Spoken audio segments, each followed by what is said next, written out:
Hello guys, कैसे सब लोग। तो आज हम पढ़ने वाले हैं रेस्पायरेटरी सिस्टम।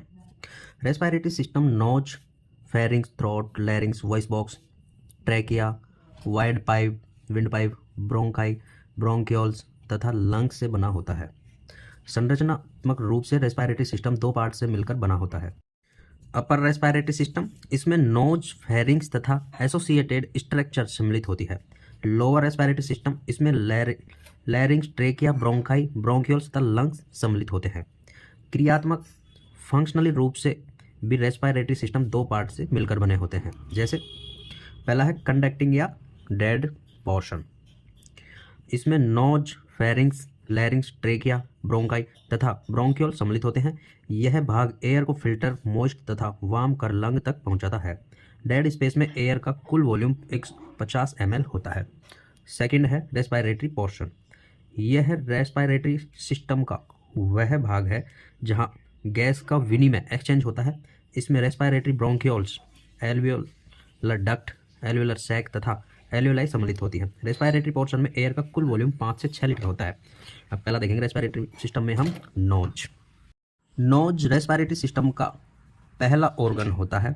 यह सेप्टम द्वारा दो समान पैसेज में विभाजित होता है।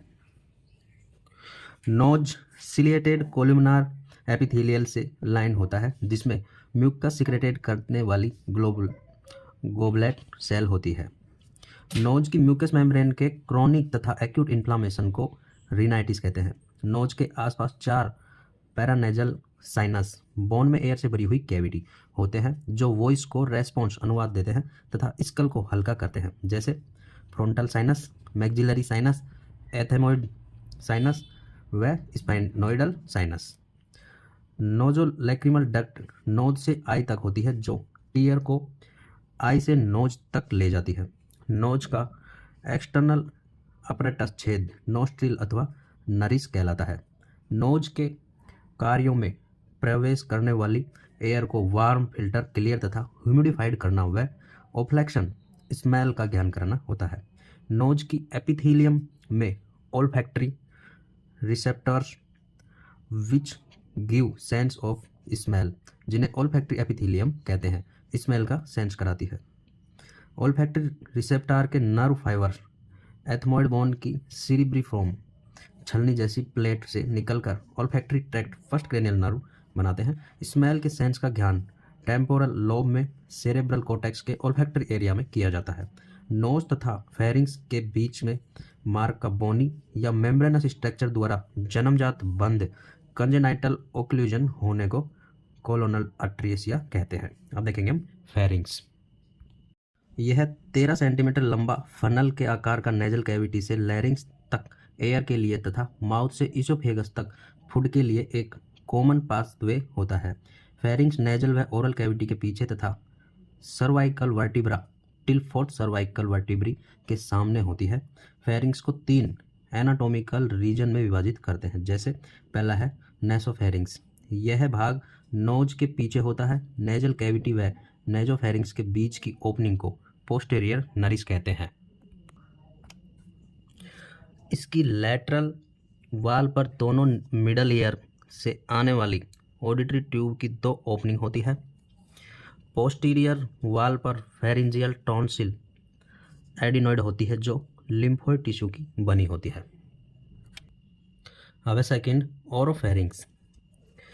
यह फेरिंग्स का ओरल पार्ट है, जो ओरल कैविटी के पीछे होता है। इस हिस्से का डाइजेशन तथा रेस्पिरेशन दोनों कार्य करना होता है।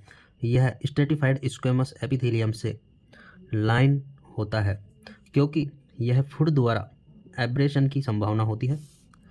ओरोफेरिंग्स में टॉन्सिल के 2 पैर्स होते हैं, जिन्हें पैलेटाइन टॉन्सिल, फॉसिल टॉन्सिल व lingual tonsil located in the root of tongue कहते हैं। थर्ड है लैरिंगोफेरिंग्स। यह पीछे की ओर फेरिंग्स तथा आगे की ओर लैरिंग्स में ओपन होता है। ओरोफेरिंग्स के समान इसके भी दोनों कार्य होते हैं तथा यह भी स्ट्रेटिफाइड स्क्वेमस एपिथेलियम से लाइन होता है। फेरिंग्स की म्यूकस मेम्ब्रेन में तथा टंग के बेस पर lymphoid tissue collection of lymphocyte in the stage of development का मैसेज होता है, जिन्हें टॉन्सिल कहते हैं। Palatine tonsil pharyngeal tonsil, adenoid तथा लिंगुअल टॉन्सिल एक इम्यूनोग्लोजिकल एक्टिव टिश्यू की रिंग बनाते हैं। अब है लैरिंग्स और वॉइस बॉक्स और साउंड बॉक्स। यह एक छोटा पैसेजवे है जो लैरिंगोफेरिंग्स को ट्रेकिया से जोड़ता है। यह C4 से C6 तक फैला होता है। लैरिंग्स की वाल कार्टिलेज के 9 टुकड़ों पीसीज से बनी होती है जो निम्न होती है। 3 कार्टिलेज जोड़ी में होती है जैसे क्यूनिफॉर्म, कॉर्निक्यूलेट व एरिटेनॉइड, टोटल 6 होती है। 3 कार्टिलेज सिंगल होती है जैसे थायरॉयड एपिग्लोटिस तथा क्रिकोइड कार्टिलेज, टोटल 3 होती है। मेल में लैरिंग्स का साइज फीमेल से अधिक होता है क्योंकि मेल सेक्स हार्मोन टेस्टोस्टेरोन के प्रभाव से थायरॉयड कार्टिलेज एडम एप्पल बड़ी होती है, जिससे मेल की आवाज़ भी भारी डीप वॉइस होती है।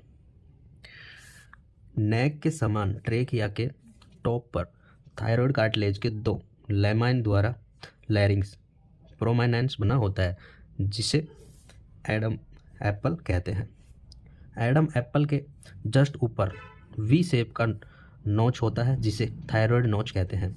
लैरिंग्स की mucous membrane 2 pair of folds का निर्माण करती है, जिनमें से सुपेरियर पेयर को फाल्स वोकल कॉर्ड तथा इन्फीरियर पेयर को ट्रू वोकल कॉर्ड कहते हैं। ध्वनि साउंड वोकल कॉर्ड के समान कंपन वाइब्रेशन से उत्पन्न होती है। ध्वनि की तीव्र लाउडनेस ऑफ वॉइस कॉर्ड को कंपन कराने वाले दबाव फोर्स पर निर्भर करती है। अब है एपिग्लोटिस। यह लैरिंग्स का सबसे भारी कार्टिलेज होता है जो टंग के रूट से ठीक पीछे स्थित होता है।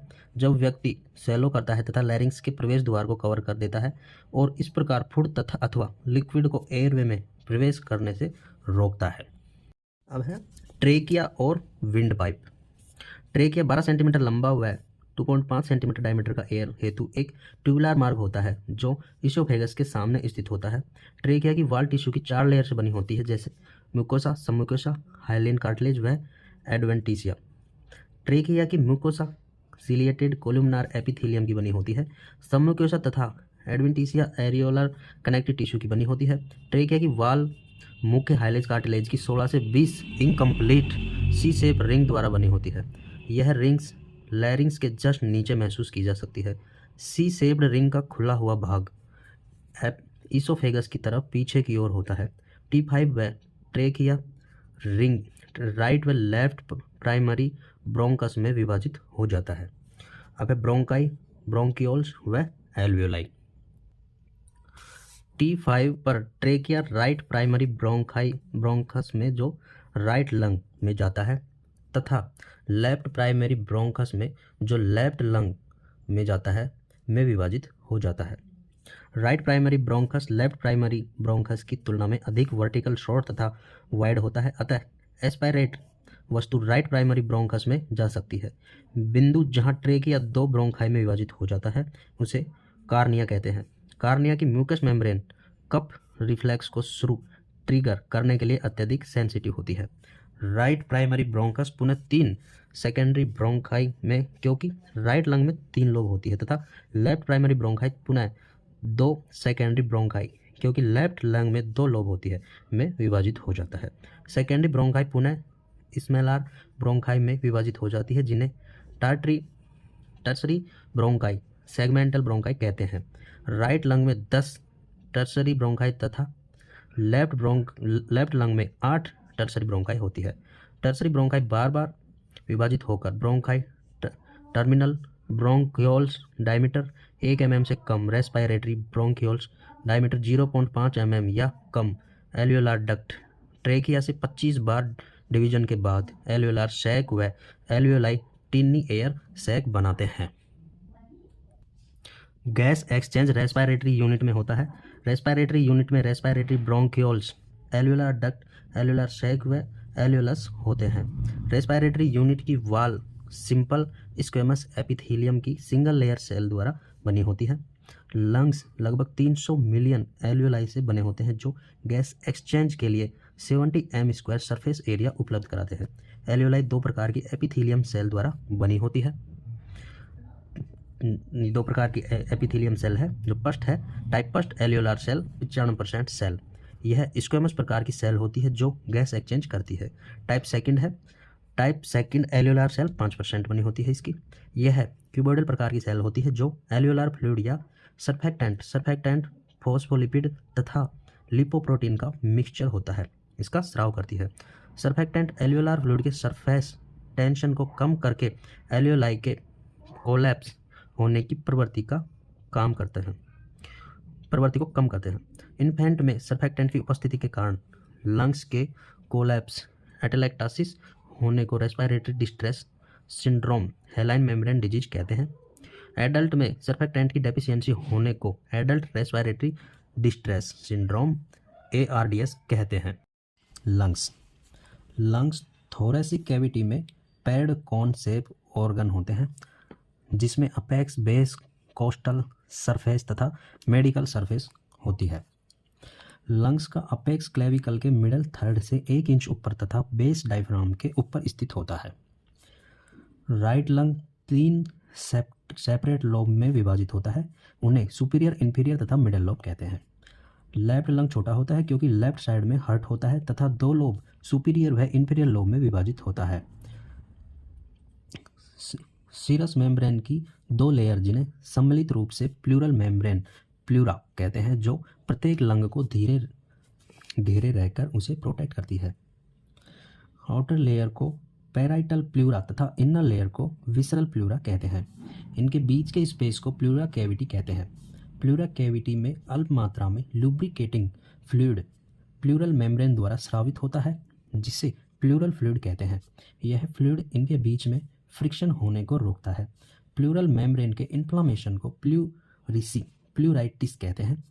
प्लूरल स्पेस में एक्सेसिव फ्लूइड कलेक्शन को प्लूरल इफ्यूजन, वाटर को हाइड्रोथोरैक्स, ब्लड को ह्यूमोथोरैक्स तथा पस को पायरोथोरैक्स एम्फाइमा कहते हैं। अब देखेंगे हम रेस्पिरेशन में है बॉडी में गैस एक्सचेंज की क्रिया को रेस्पिरेशन कहते हैं जो 2 प्रकार का होता है, एक्सटर्नल रेस्पिरेशन व इंटरनल रेस्पिरेशन। एक्सटर्नल रेस्पिरेशन में है लंग तथा ब्लड के बीच गैसेज का एक्सचेंज एक्सटर्नल रेस्पिरेशन कहलाता है।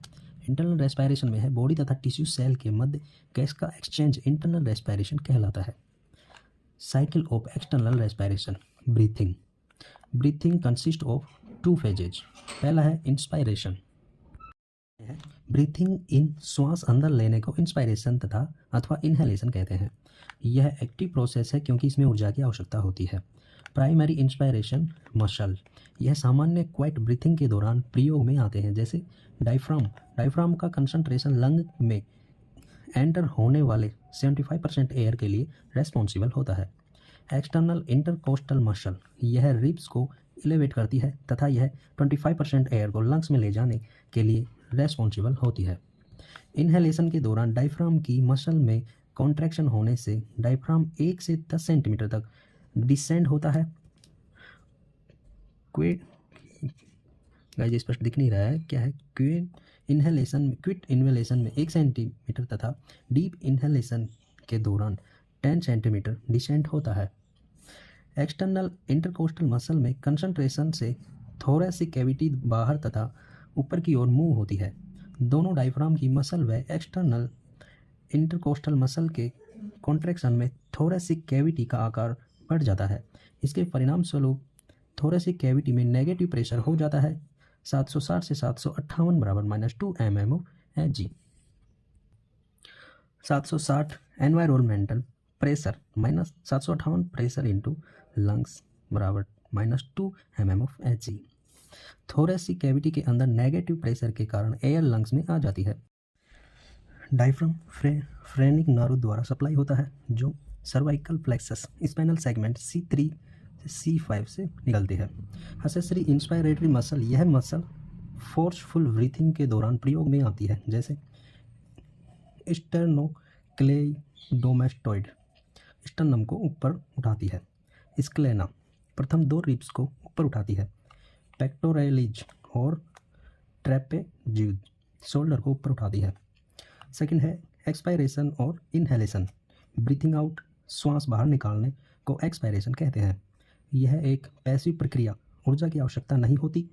अतः इसमें कोई मस्कुलर कॉन्ट्रैक्शन नहीं होता। अब है प्राइमरी एक्सपायरेटरी मसल नील रहती है इसमें। असेसरी एक्सपायरेटरी मसल इसका फोर्सफुल एक्सपायरेशन के दौरान यूज होता है, जैसे एब्डोमिनल मसल तथा इंटरनल इंटरकोस्टल मसल।